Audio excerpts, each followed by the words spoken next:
श्रेयस तळपदेच्या superhero movie बाजीचा trailer नुकताच रिलीज झाला आणि ट्रेलर रिलीज होताच सोशल मीडियावर धामधूम सुरू झाली आहे. ट्रेलरने अवघ्या काही तासातच 80,000हून अधिक व्ह्यूअर्स आकर्षित केलेत. ट्रेलर पाहून लोकांनी फटाफट रिॲक्ट व्हायला सुरुवात केली आणि प्रत्येकाची भूमिका स्टँड आउट होते हे सांगायला सुरुवात केली. सर्वसामान्य लोकांची फिल्मी कन्सेप्ट ही अशीच असते, एक हिरो, त्याची हिरोईन आणि एक विलन, आणि मग प्रत्येक डिरेक्टर त्याला त्याच्या हिशोबाने ग्लॅमराईज करत असतो. आणि निखिल महाजन ते अशा प्रकारे करतो जेणेकरून जितूने साकारलेला मार्तंड, श्रेयसने साकारलेला भोळा चिदविलास किंवा जोरकस आवाजातला बाजी आणि अमृताने साकारलेली सौज्वळ आणि सालस अशी गौरी, प्रत्येक व्यक्तिरेखा ही अगदी ट्रेलर पासूनच लोकांच्या मनात स्वतंत्रपणे ठासून उभी राहते.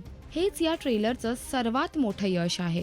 VFX आणि इतर इफेक्ट्समुळे, त्याचप्रमाणे फाईट सिक्वेन्समुळे ट्रेलरचा लुक आणि फील खूप जास्त प्रभावशाली झालाय. शिवाय श्रेयसने बाजीचा दबंग अवतार साकारताना अगदी आवाजापासून त्याच्या कॉस्ट्युम्स मध्ये असलेल्या गावरान शाहीपणापासून ते बॉडी मुवमेंट पर्यंत अशा सगळ्याच गोष्टींमध्ये ते खास वेगळं पण जपलंय. श्रेयसचे 3 लुक्स 3 व्यक्तिमत्वांशी आणि समहाव 3 वेगवेगळ्या काळांशी कनेक्ट होत आहेत आणि तसेच ते 3 वेगवेगळ्या ऑडियन्सलाही कनेक्ट करतायत असं दिसतंय.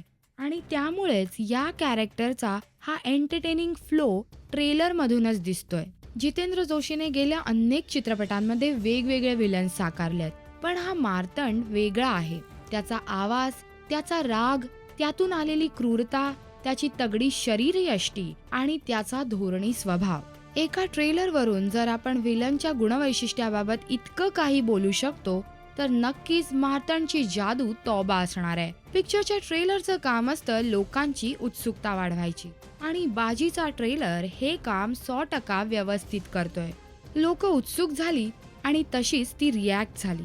हेच ट्रेलरचं यश आहे. अर्थात तुमची रिॲक्शन नोंदवायची राहिली असेल तर या व्हिडिओच्या कमेंट सेक्शन मध्ये ती नक्की नोंदवा आणि ट्रेलर बाबतच्या तुमच्या प्रतिक्रिया आमच्यापर्यंत नक्की पोहोचू द्या.